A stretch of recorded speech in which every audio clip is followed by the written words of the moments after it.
Letter. My dearest Ophelia, even as I put quill to parchment, I feel the space beside me colder for your absence. The campfire burns, yet it does not warm me the way the gentle weight of your hand in mine always did.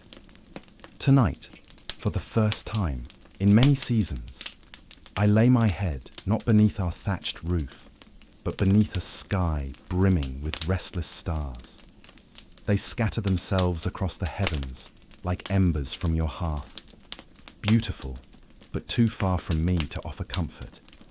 I carry with me the memory of this morning, the last glimpse I had of you. Your hair caught the light as though spun from autumn's fire.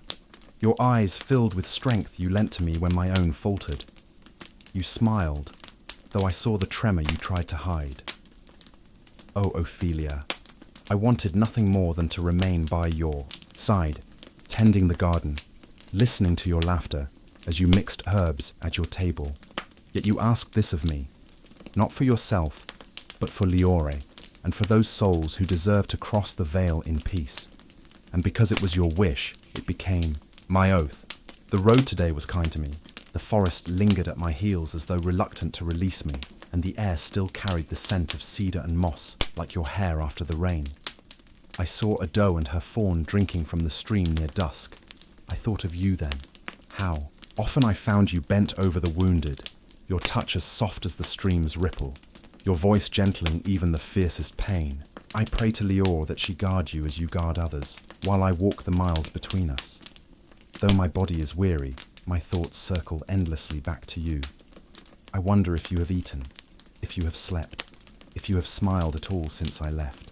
Promise me, beloved, that you will not lose yourself in worry. I would endure any hardship on this road if only it keeps sorrow from your heart. I shall write you each night, as I promised, so that no day shall pass where you do not hear from me.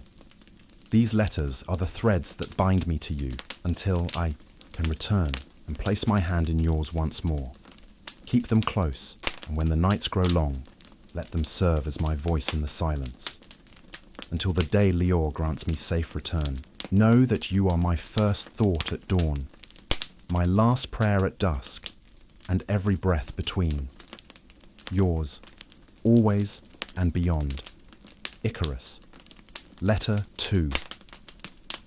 My dearest Ophelia, it is only the third night away, and already the hours seem longer than entire seasons when I am parted from you.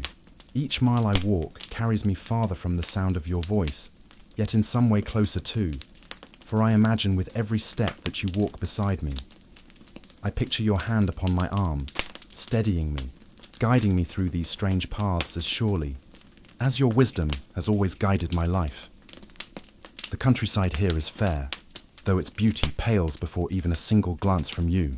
The fields are dotted with wildflowers in shades of violet and gold, their fragrance soft upon the evening air. I plucked one this morning and pressed it between the pages of this very letter. It is but a poor substitute for a gift, yet I could not resist the thought that when this page reaches you, your fingers will brush the same petal mine once touched. I have spoken to no one since leaving the village, save a farmer who offered me a flask of water at midday. He asked where I was bound, and when I told him, he crossed himself in reverence to Liore. A good man, he said, to walk so far for a goddess few remember to thank. But I told him the truth. This journey is not mine alone. It is ours. It is your faith, your unyielding devotion to the gentle passing of souls that carries me forward. I am but the vessel of your will, Ophelia, and gladly so. Do not worry for me. My strength is sure, for it is drawn from you. Tonight, as I lay beneath the broad oak trees, I will dream of you bending over your potions, your lips curved in that smile that first unmade me. Keep smiling, beloved. It is the greatest charm you have ever crafted, and the only one I cannot live without. Always and forever. Icarus. Letter 3. My beloved Ophelia. The heavens tested me today. Rain fell in torrents from morning until well after dusk, soaking me through and turning the path into a mire. Each step felt heavier than the last, and I confess there was a moment when I thought of turning back, not in truth, but in longing, for my heart ached for the comfort of your firelit chamber. Yet even in that storm, I found strength, for I thought of you. I told myself, if Ophelia were here, she would scold me for such weakness, and the thought of your stern yet loving gaze lifted me from the mire as surely as if you had taken me by the hand. I sought shelter at last, beneath an abandoned shrine, its stones half swallowed by ivy. Though its walls were crumbling, there remained a small carving of Leore upon the altar. Her face was worn by time, yet the gentleness of her expression endured. I left a token there, a simple silver clasp from my cloak, so that she might watch over you in my absence. When the rain eased, I kindled a fire from damp wood, and though it smoked more than it burned, I warmed myself enough to put quill to parchment. My clothes are heavy, my limbs sore, yet my spirit is light, because every word I write binds me closer to you. I wonder, did the storm reach our village? Were you forced indoors, brewing by candlelight while the winds howled against the shutters? If so, I pray you thought of me, as I thought of you, and perhaps even whispered my name into the storm. If the winds carried it, then surely I heard you. I miss you beyond all telling, Ophelia, yet with every hardship, I know the distance between us is not empty, but filled with the strength of our love. That strength will see me to the city, to Leore's altar, and back into your waiting arms. Until that blessed day, I remain yours. In storm and in stillness, Icarus, letter 4. My beloved Ophelia, tonight my hand trembles as I write, though not from weariness. I have looked death in the eye, and for a moment I thought I would never again set quill to parchment, never again whisper your name into the quiet night. It happened as dusk fell. I had strayed from the main road to shorten my path through a cluster of ruins. I should have known better. There were no travellers, no merchants, not even birds in the trees. Only silence, heavy with warning. From the shadows, 3 men stepped, forth, their faces half hidden, blades glinting in the fading light. They demanded what coin I carried, and I thought of you, Ophelia. I thought of how I had promised to return to you, how each letter I send is a thread binding us, and I knew I could not let it end there. One rushed me, and I confess, fear rooted me where I stood. I have never been a warrior, beloved.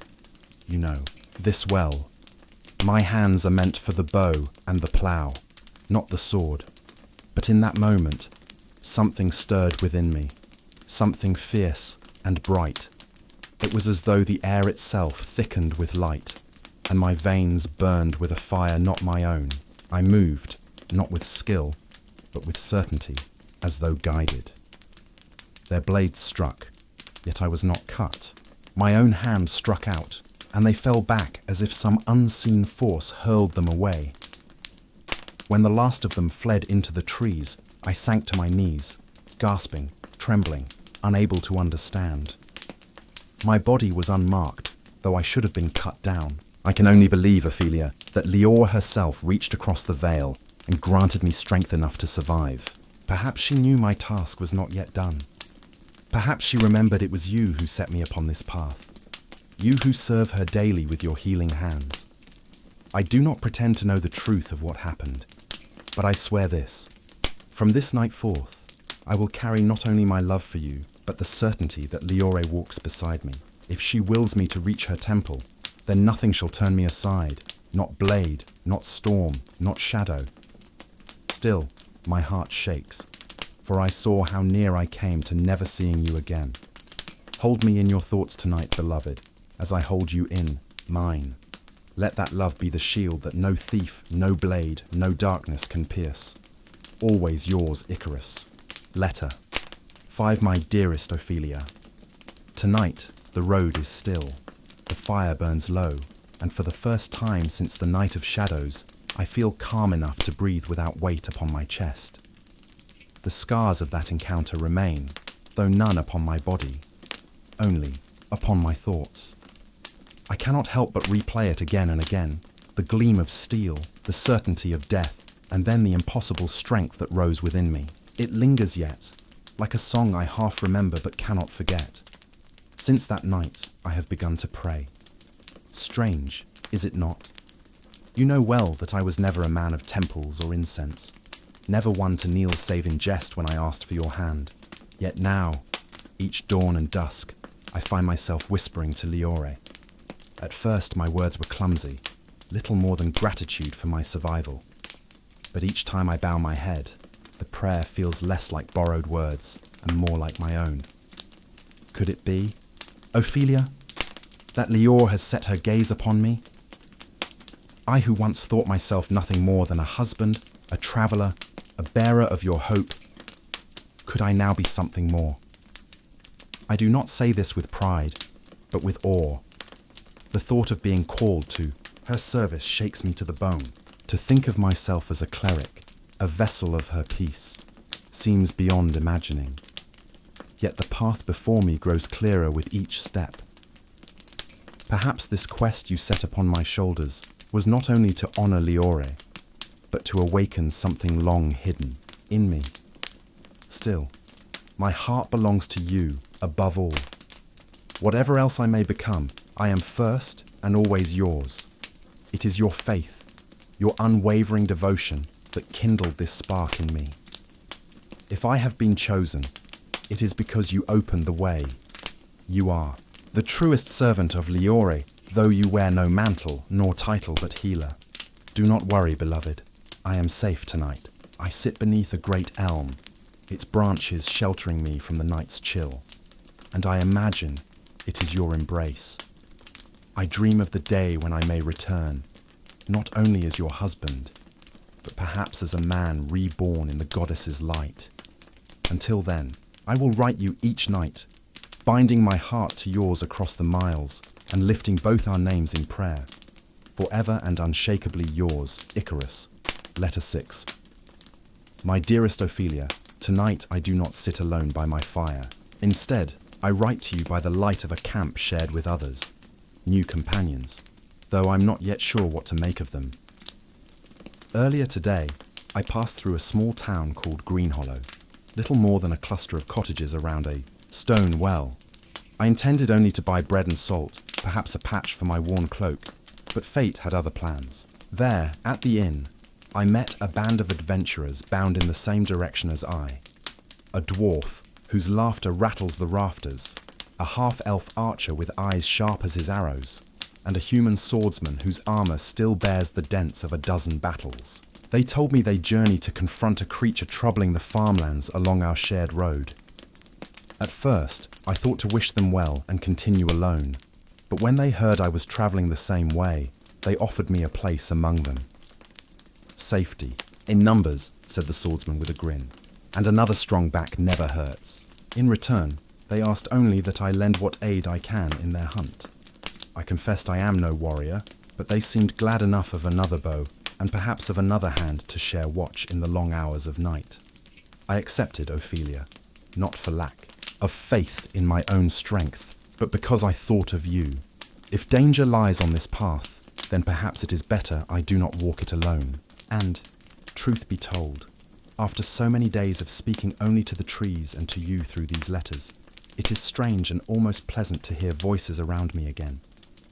Do not think I forget myself, beloved. Though I walk beside them, my heart walks only with you. Already, when the dwarf poured me a cup of ale, I found myself thinking of how you would have wrinkled your nose at the smell, laughing at my grimace, when the half-elf told tales of his travels. I wished I could hear you scoff and say his stories stretched taller than the trees he spoke of. Even surrounded by others, I feel your absence most keenly. I will stay with these companions for a time, long enough to see their quest through and perhaps carry me a safer distance along my own. Yet know this, no company, no fellowship, no laughter or song will ever lessen the echoing truth. I belong with you, and with you alone. Always, Icarus. Letter 7, my beloved Ophelia. How strange it feels, after so many nights spent alone with only my thoughts for company, to now sit at a fire surrounded by laughter. The adventurers I wrote of in my last letter have welcomed me more warmly than I expected. Though I warned them I was no warrior, they seem to value me all the same. For my bow, yes, but far more for my cooking. You would laugh to see it, Ophelia. The dwarf, who calls himself Bram, has taken to declaring me the saviour of their stomachs. After every meal, tonight I made a simple stew, nothing finer than what you and I would eat on any winter's night. Yet they spoke of it as though it were a feast fit for a king. I could not help but think of you as I stirred the pot, remembering how you would steal a taste from the spoon and declare it perfect long before it was done.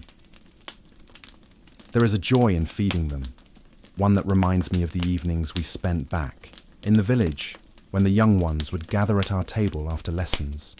Do you remember how eager they were, not only for bread and broth, but for your stories, your wisdom, your gentle scoldings when their minds wandered?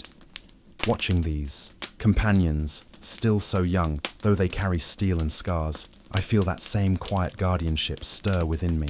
They remind me of those we once mentored, bold, bright, and reckless, yet with hearts that beat fiercely for the world. I find myself smiling at their bickering, their boasts, their songs by the fire.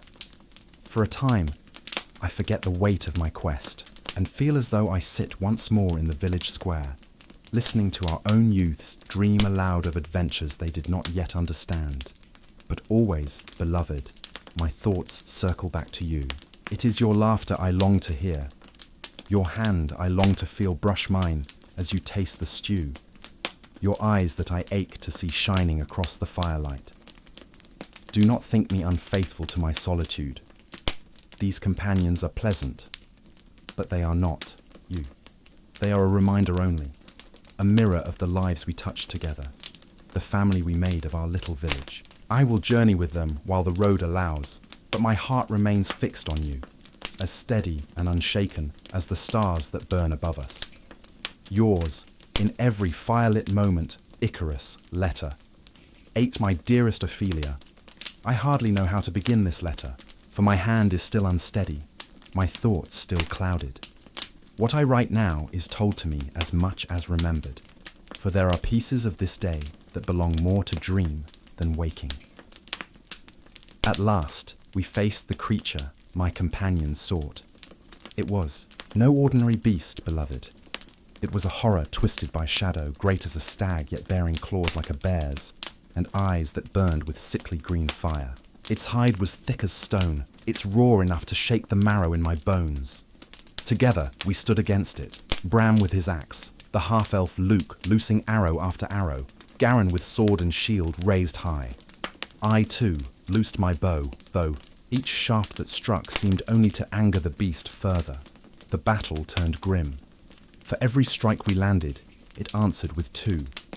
Our strength waned, our breaths came ragged, and I felt in my heart we would not see another dawn. And then, it came again, Ophelia, that same burning power that filled me on the night of the bandits.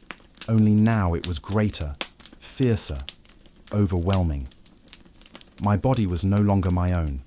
My limbs moved with strength, not born of me. Light poured from me. I do not say this in poetry, but in truth. My companions swear my very skin shone as though aflame with the dawn.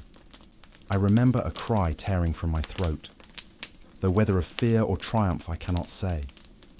I remember the beast faltering, its fire dimming beneath the blaze that burst from me. And then darkness.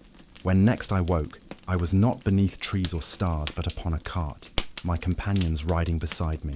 They told me I had been senseless for a full day, my body still, but my chest rising steady as sleep.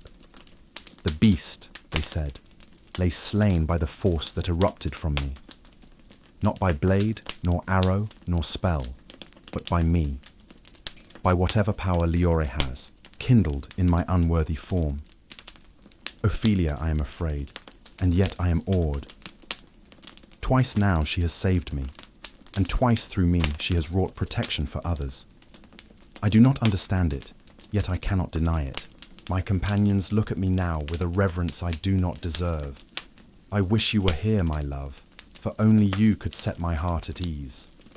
Only you could remind me that, no matter the mantle Liore places upon me, I am still only Icarus, your husband, your fool, your steady hand in the quiet of our home. Yet if this is truly her calling, then I will walk it, so long as it brings me back to you when all is done. Pray for me, beloved, as I pray for you. If Leore has chosen me, then she has chosen us both. For I would never have set foot upon this path without your hand guiding mine. Yours, trembling but steadfast Icarus.